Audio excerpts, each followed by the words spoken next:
Come on, baby, you got it, you got it. Hey guys, welcome to the very first episode of what we're calling for right now, at least, Catching Up with the Catrons, episode number 1. So, Seth and I have designed this show specifically for everybody out there that has some interest in not only what's going on in the Indianapolis area, but what's going on with the music scene, the real estate market, the local business happenings, entertainment, sports. We'll probably throw some magic tricks in here, probably throw some X-rated jokes. Yeah, who knows what's going to happen? Who knows what's going to happen with this TV show, but it's going to be freaking awesome.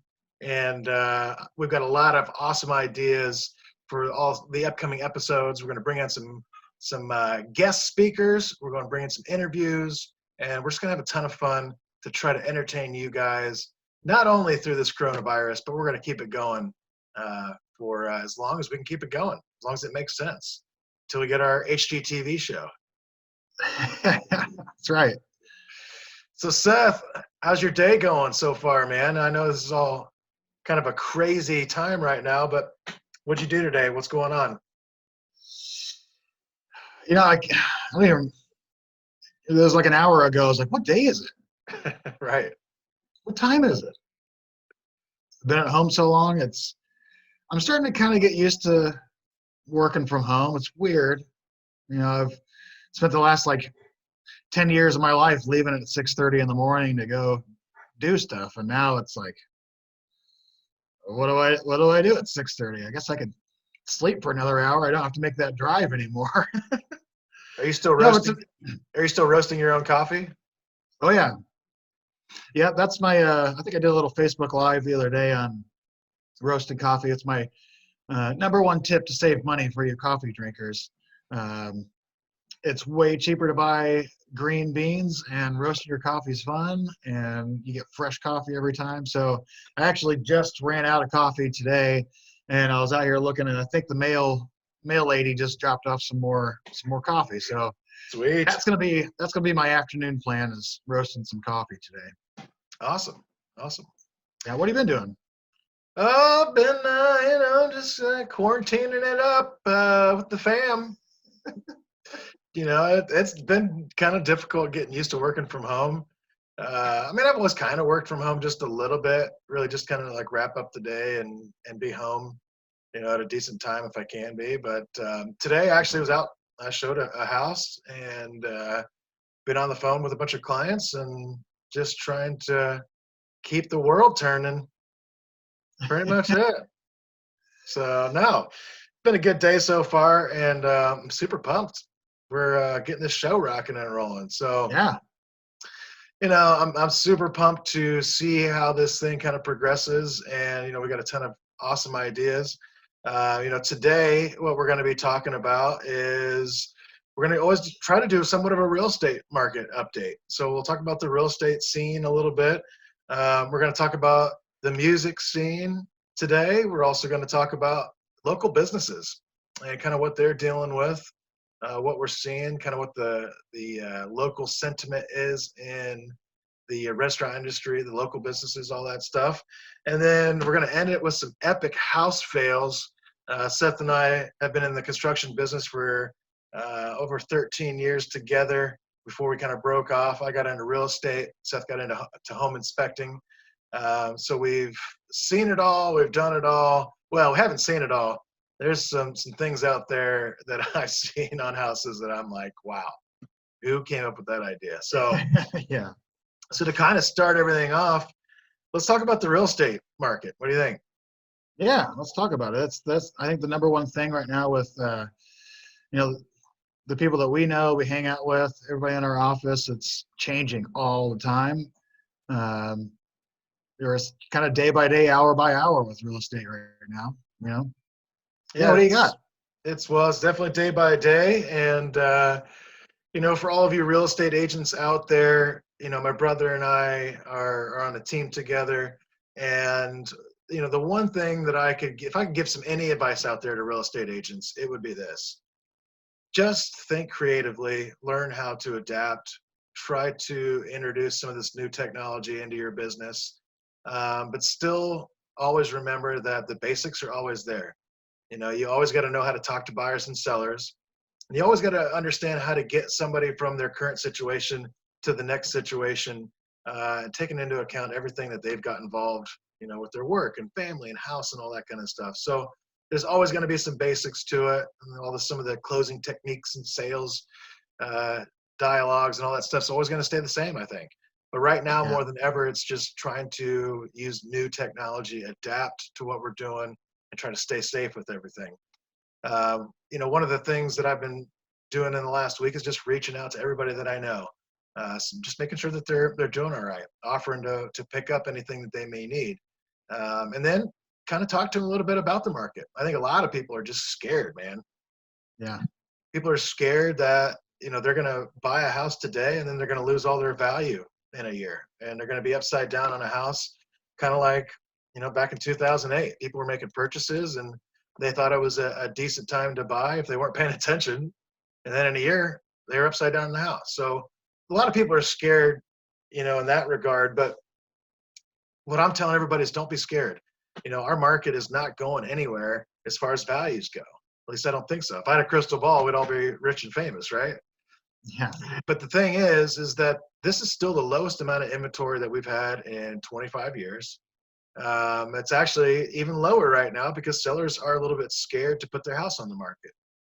So buyers are struggling just a little bit to find the right house because there's not a lot of inventory. This is usually a white, hot, on fire spring market where, you don't have time to sit down and eat or do anything as a real estate agent. You are just trying to get people in houses and try to beat out the next buyer kind of thing. So I wanted to kind of show some stats. A lot of people are scared that the real estate market's come to a screeching halt, but in the last 7 days, there have been 548 homes listed. Really? In the last week, yeah. And in the last 7 days, there have been 755 new homes penned or go under contract. Wow, that's crazy. Yeah. Now, it's not anywhere close to what we would normally see, but this is just telling everybody that, hey, the market hasn't stopped. People are out there. They're still moving. Yeah, that's way better than what I thought it would be. Yeah. And when you look at those numbers, and there's a lot of numbers to look at, but just for now, just the two basics, right? How many houses have listed? How many houses have sold? Well, we definitely have more homes that are pending than we do have new listings coming on the market. So it just tells you that the listings are starting to slow down. They have slowed down since this whole coronavirus thing, but buyers are still out there. So this is a very good seller's market. If you guys are out there thinking about selling your house, now's a great time to sell. I think a lot of agents are scrambling to try to adapt. That's one of the things that you and I have been working on. We've got some great new tools to do virtual open houses and virtual showings. Hell, you and I have been doing virtual showings for years now. So the market is doing just okay. It's not as fast as it normally would be in a spring market, but it's still doing just fine. What do you think are some challenges for buyers, and what do you think are some of the big challenges for sellers right now? The biggest challenge for buyers right now, there's two things really. One of them is going to be on the lending side. If you're going with an FHA mortgage, which is a government-backed mortgage, the government is so overwhelmed right now with everything going on. Just plan on adding more time to the equation. If you're doing an FHA or a VA or a USDA loan, add more time to those deals. Appraisers, they're a little bit slower to get out there. Appraisers don't get paid a whole lot, man. They get paid maybe $350 to go out there and do a ton of research on a home, and it's a really important part of the real estate transaction. They just don't get paid a whole lot of money. So, there are a lot of appraisers out there that I think, is it worth risking my life and my family's life to go make $350? Yeah. So I think for buyers, if you're just talk to your lender about the mortgage type that you're going with and just kind of expect a few delays. I think with sellers right now, the challenge is buyers are still a little bit timid on getting into the market. here's one of the things that I kind of wanted to share with you. So our showing service is Showing Time, and they've been tracking showings. And so can you see this graph okay? Yeah. So this dark line here shows a 2019 average of showings. So if you look at January, right, all the way down there towards the left, that's kind of the percentages of showings that we see, and it crept up pretty good. We had a ton of showings. Yeah. 2020, this is basically what we have seen as far as a drop off. March kicks off the spring market usually, depending on the weather.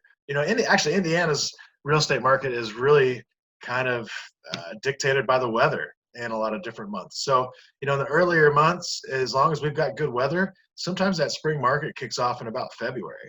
So if you look at, last February, it started picking up, and it kind of dipped a little bit this February, but then it's trended the same. And leading into March, we were on fire.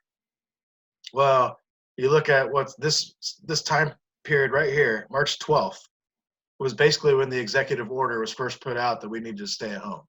Yeah. Look how much showings have dropped off. Yeah.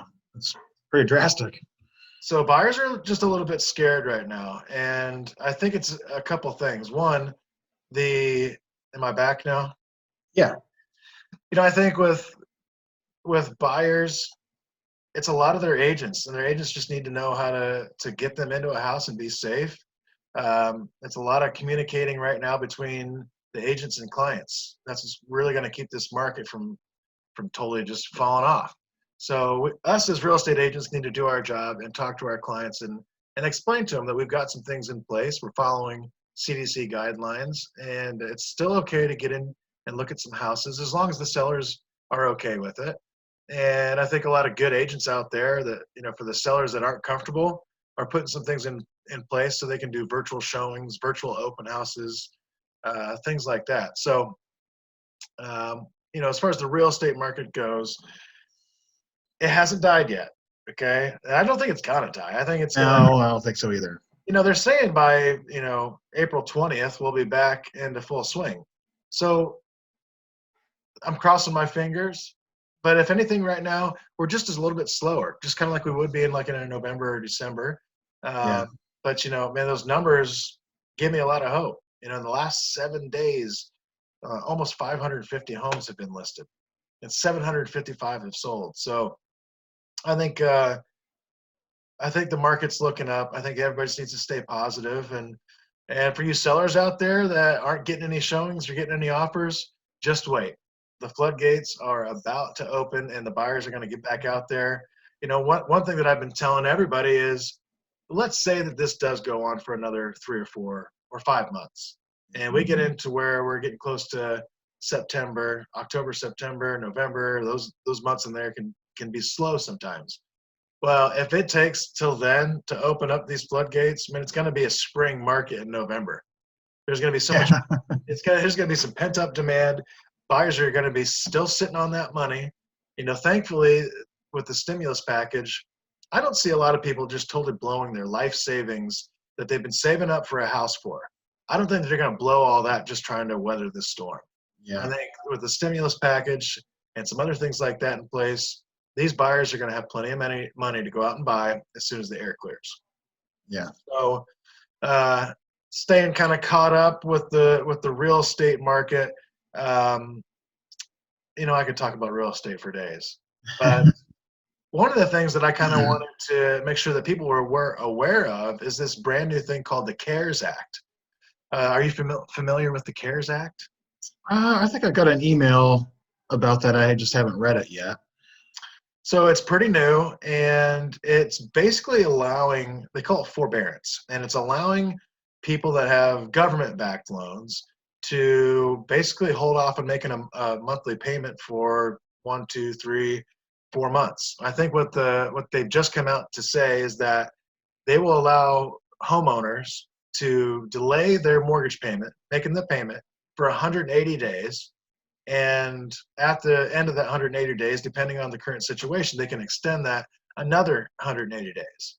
So Wow. it's a pretty cool thing for people to know about. If you're a landlord, if you're struggling to make your mortgage payment, as long as you have one of these government-backed loans, which is an FHA, VA, USDA, I think there's a couple other versions of government-backed loans, you can tap into that CARES Act and kind of take some of the pressure off.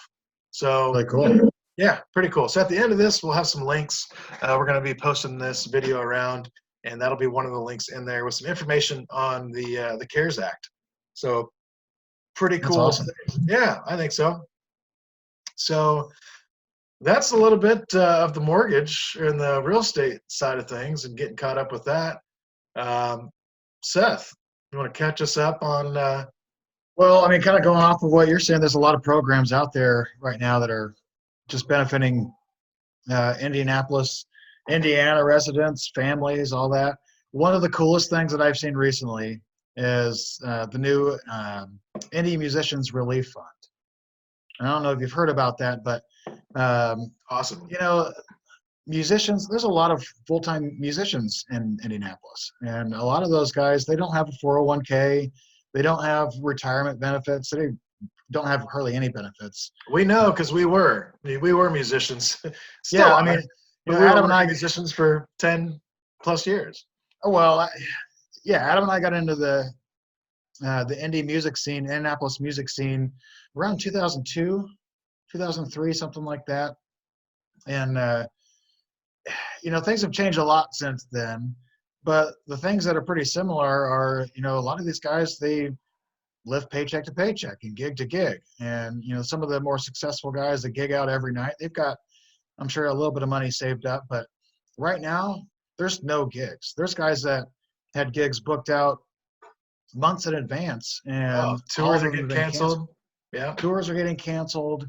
Entertainment, music venues are shutting down.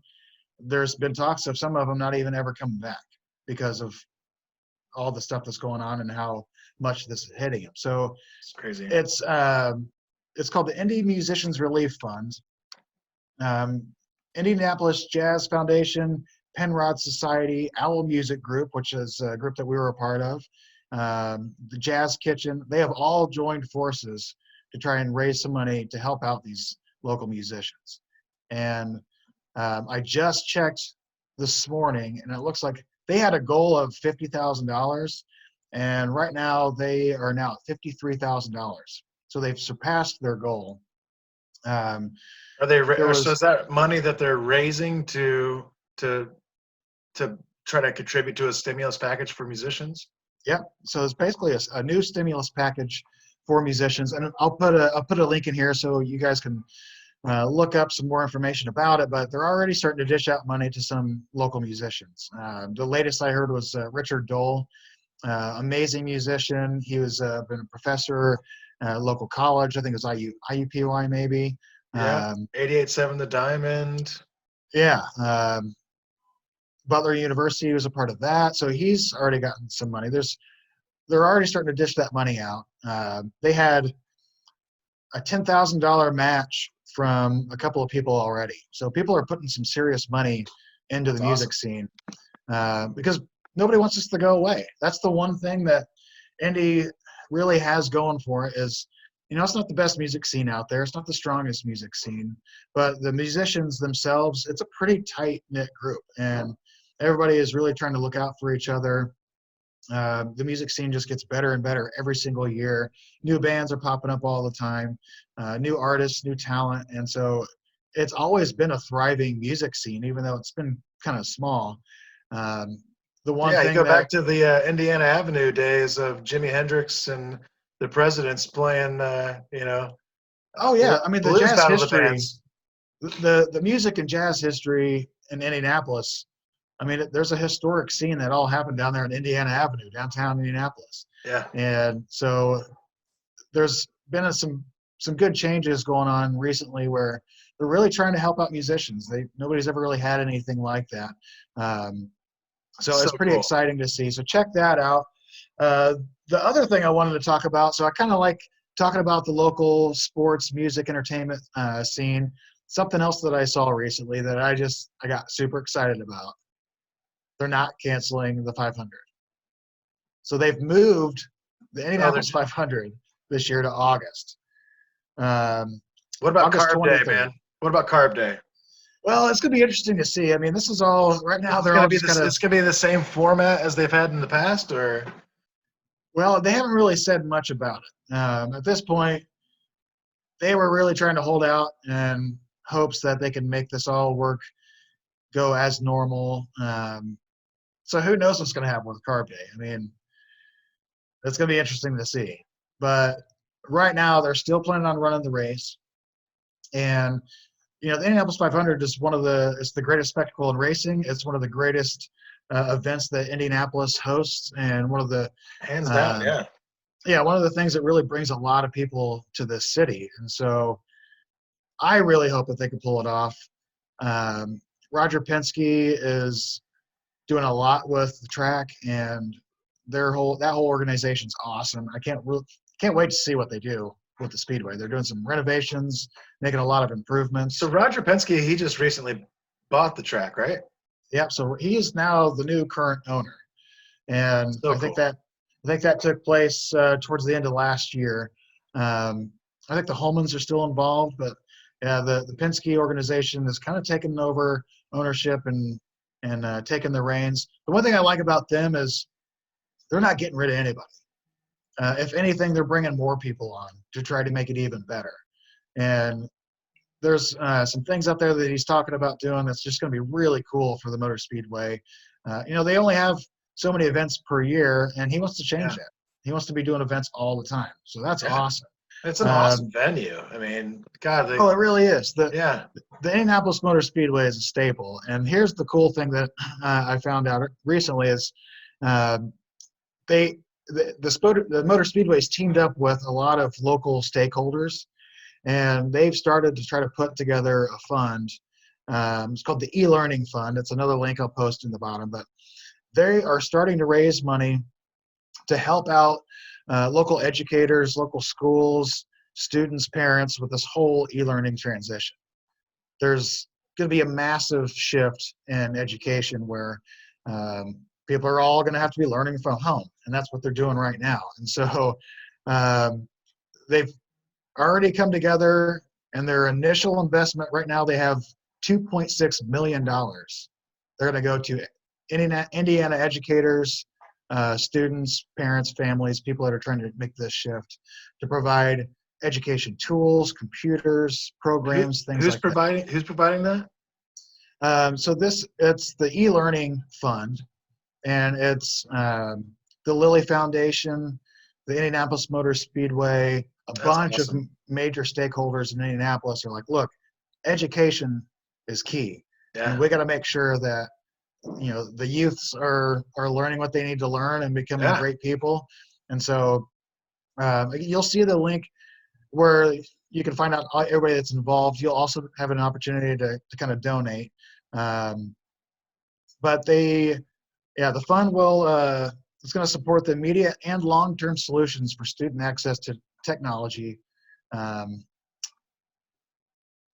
You'll have to see the link, but Mayor Joe Hogsett, his office, they're going to be kind of administrating that fund. And so they're really going to start working with all the local educators and schools to see who needs it the most, and just kind of start dishing that out. But that's just, again, I love the Motor Speedway, and that just makes me love them so much more. I know. I love the Motor Speedway, man. You and I have so many awesome memories there. Our parents, everybody we know. I mean, for those of you who don't know about the Indianapolis Motor Speedway, for all of our worldwide fans out there that are tuning in today, nice background. Yeah, that's what I'm talking about. Pagoda. Yeah. The Indianapolis Motor Speedway is such a staple for Indianapolis, like Seth said. I mean, I've been at parties where I'm standing there. I don't know a single person, and there's a guy standing next to me. He doesn't know a single person, and we start talking, and somebody said something about the Indianapolis Motor Speedway, and we stood there and talked about racing for an hour plus. Yeah. That's just a staple, man. And I'm It so is. glad to see Penske really trying to keep it as, the number one place for racing, trying to turn it into the number one place for entertainment. Yeah. This year we're going to have the 4th of July fireworks. They're going to be out there. 4th of July is going to be crazy is what it sounds like. Yeah. I think we're going to have NASCAR, IndyCar, and fireworks all in one day. Yeah. There's going to be something. There's going to be some sort of race going on out there, I'm sure. I Oh, I heard, did just see that they moved the Grand Prix to October 3rd. oh, okay. So in that schedule, Grand Prix always, come before the Indianapolis 500. This year they're going to do a little bit later. The Grand Prix is a fun one. It's not very crowded compared to Favorite. the 500. Yeah. We've been to every single Grand Prix that they've ever had at the Speedway, and so we're hoping we can continue this. Just a little tip: if you guys ever want to come hang out with us, I'd like to say we're track pros at this point. We're track pros, man. I think our first race was when we were 10 years old or something like that. First carb day, yeah. So if you guys ever want to hang out with us at the track and you're just wondering, how do I find these guys? See this picture behind me? That's where we meet. Yep. So if you know where the pagoda is, good chance if you go there, you're going to see us running around. So hopefully we'll see you guys out there this year at one of the races. Definitely. I also heard two-wheel racing is coming back. We're going to get the MotoGP back. Really? Yeah. So That's it's going to be awesome. it's going to be jam-packed this year Yeah. at the IMS. God bless the IMS. Yeah, exactly. Well, that is one of our biggest local businesses that I think that we've got. And Indianapolis is a huge racing. It's the racing capital of the world. Yeah. So that takes us on to our next segment, catching up into the local business scene and what's going on with that. Everybody's struggling right now with this whole COVID-19 deal, and nobody's really feeling it more than the restaurant industry. And us being musicians, we know a lot of people in the service industry. I just feel so bad for everybody that's somewhat tied to the real estate or the restaurant industry. Yeah. So here, I don't know if everybody knows this, but right now there are 238,500 people who work in restaurants that have been laid off. Over 250,000 people in Indiana that have been laid off that work at restaurants, employees, managers, owners, all of that stuff. The overall kind of health of that sort of industry, it's as bad as we probably have ever seen it. And I think that the real estate or the restaurant industry, as a part of the real estate industry, it's going to be affected for a long time. And even if our mayor kind of lifts that ban and people can start going back out, I don't think we're ever going to see a packed mousetrap like we've seen in the past. That's going to take years. It's going to take years for people to feel comfortable getting back out into the restaurant scene. Even if they lift the ban and you go back out, one, like I was saying earlier, people aren't going to blow their life savings trying to weather this storm, but they're going to have to be mindful of their savings and they're going to have to be mindful of their money. And, yes, the first thing that I'm going to do when quarantine is lifted is I'm going to go get a hell of a steak dinner.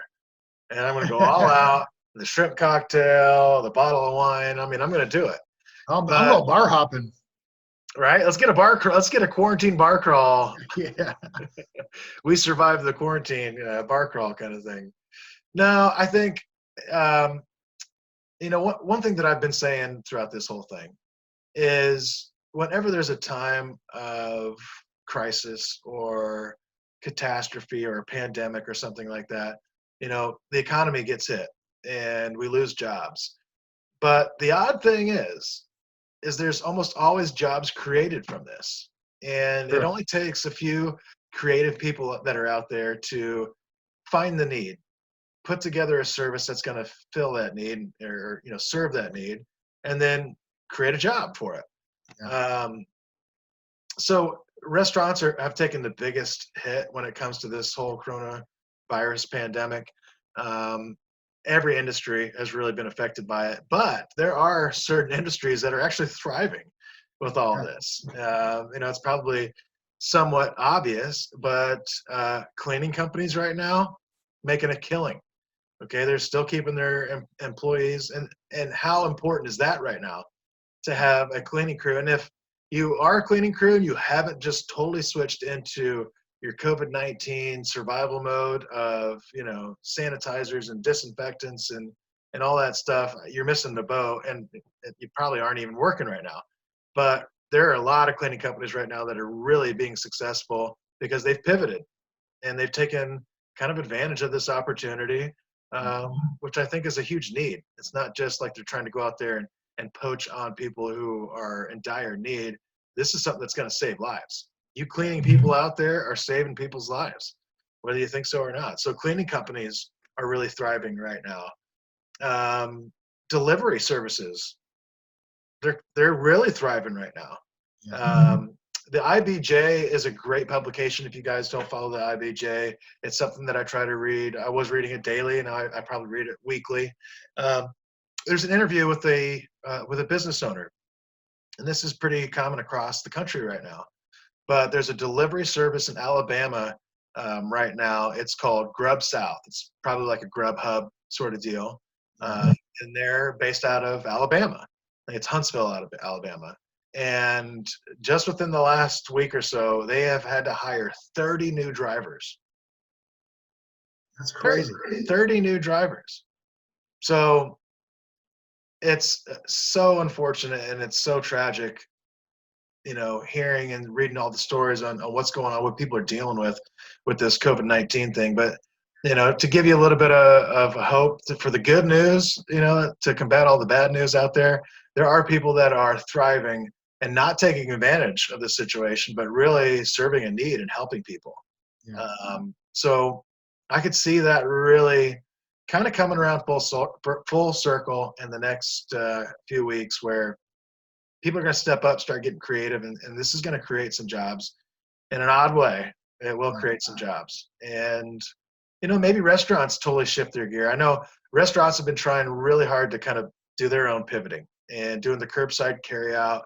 What did you say? You just saw that the liquor stores are all going curbside now? Yeah. So I went to the liquor store yesterday, and I go walking up, and they're like, "No, sir, you can't come in here." And I was like, I just saw somebody walk out with beer, and it was an employee loading beer into some lady's car. She had to have bought like 12, 24 packs of Coors Lights. I swear. They had like 2 dollies rolled up full of Coors Light. But yeah, so they've all gone curbside pickup, online orders, that kind of thing, which is kind of what everybody's starting to do now. Yeah. Well, it's going to be interesting to see how this whole pandemic changes every industry, Yeah. From here on out. And I think there's going to be a lot of good that comes from it, but I think there's going to be a struggle for a huge group of people. Restaurant industries, guys, if you're out there and you can afford it, go support these people. They have kept our industries, our communities rolling for years. Yeah. If it wasn't for the fact that we've got, our music industry here in Indianapolis with our food industry, our food scene's been hitting and making news. Before this whole COVID thing was popping up, Indianapolis was one of the must hit spots where if you're going to go out and be a foodie, all you foodies out there, Indianapolis was on the map. Yeah. And it's still going to be on the map as long as everybody can figure out the new way. And that's going to be the name of the game, is just learning to adapt with the times. Just like real estate, the basics will always be there, but it's our ability to kind of adapt and bring in new technology and try to find that new need that I think is going to be key. And I think we just need to really support each other, Yeah. Call your friends, call your family, check on your neighbors. And if you've got people that, live down the street, that if you're going out to the grocery store, and you've got friends, hit them up, see if they need anything. But I think the big one really is kind of support these local businesses that are still out there trying to provide for us. Yep, for sure. Well, that's it for the local business scene. There's some positives in there, so I hope everybody's is looking on the bright side with all that. Next thing I want to get caught up on. This is the fun part. The epic house fails. Yeah, so we're gonna try to Epic. end every segment with a little bit of humor, a little bit of fun stuff. This is something Adam and I we love looking at pictures of houses. Oh, we can do this. We can do this. We can make a whole show out of just epic house Oh, fails. I know. So I kind of went through and picked some of the pictures that I've seen recently. This is one of my favorites. Okay, I'm gonna see if I can do a little screen share here. And tell me, Adam, when you see it, tell me when you see it. Okay. Okay. What do you see wrong with this picture? Oh, It took me a second. I didn't really realize what was going on here. well, I mean, it's kind of an odd angled picture, so the house looks a little leany. See where the road is? Yeah. See where the sidewalk is? Oh, I don't see a sidewalk. I see a curb. See the sidewalk? You see where the garage is? Ah. It's supposed to be a side load garage, Yeah, the garage is supposed to be over here. but the driveway's on. Not wow. The garage door's not on the side. Yeah, so they poured the garage or So they poured the it's a driveway. front load. It's a front load, but they poured it for a side load. Yeah. Wow. Okay, so Holy think- shit. How do you I know. concrete's expensive, man. Yeah. We did our driveway last year, and I don't care. I'll throw all the numbers out there to everybody. Just the driveway alone cost us over $9,000. Yeah. That's a major screw up right there. Well, you typically pour the driveway and the walkway after the house has been built. Right? Yeah. So you got the The last thing that happens on a new build. yeah, you know exactly where it's supposed to go. Oh my God. And they put out forms and flags and stakes Yeah. well before they brought the concrete truck out. Yeah. Wow. I don't know. When I saw this, like my brain just didn't really comprehend what was going on. How do you mess that up? I mean, It's weird too. Like the gable looks odd. Like there should be What? like a window or yeah, Why- the garage. Why do I you have think the two garage needs to- dormers? Why do you have two dormers over the freaking garage? Unless there's like a finished space up there, which it could be. Well, They're sometimes adding light. sometimes architects just put those on there that's how look, they yeah. want the house to look, you know? Yeah, that's what makes it a Cape Cod. Yeah. But yeah, that one was pretty bad. So here's the next one.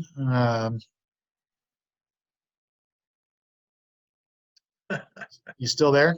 Yep. Okay, I'm gonna pull up this next one here. Okay. This one's one of my favorites. Okay, somebody had to have gotten fired for this. Somebody had to have gotten fired for this. There's no way. Oh my God. I've never seen so many phallic looking bushes. I know. It's well done. They're very well manicured. Very well done. Very proportionate, I'd say. Yeah. I would have to say this is somewhere down south, probably Florida. Oh my God. It looks like a fake sky too. Wow. Yeah. I know. I mean, there's a ton of them there. Somebody didn't go up to the guy halfway through and go, "What the hell are you doing?" Like somebody had, after the first one, somebody had to have walked up and be like, "What are you doing? You can't do that." I know. There's what? 1, 2, 3, 4, 5, 6, 7, 8, 9. 9 of those you got to manicure every week. Yeah. Wow. Well, you know, they say if you trim the bushes, it makes the deck look bigger. It's true. I've heard that. I've heard that. So, yeah, that's our epic fails for today. Wow, those are pretty epic. Well, guys, this does it for episode number 1 of Catching Up with the Catrons. Seth Catron, Adam Catron, local real estate agents, local musicians. Guys, if you guys have questions about anything that you got going on with your life, with real estate or music or anything, give us a shout. And we are really looking forward to continuing this episode, this show with you guys. So stay tuned for more, and we will see you on the next episode. Seth, We'll catch up with you next time. we'll catch up with you Maybe next time. next time. One more time. We'll We'll catch up with you next next time. Come on, We'll work baby, on you that. got it. We'll work on that. See you guys.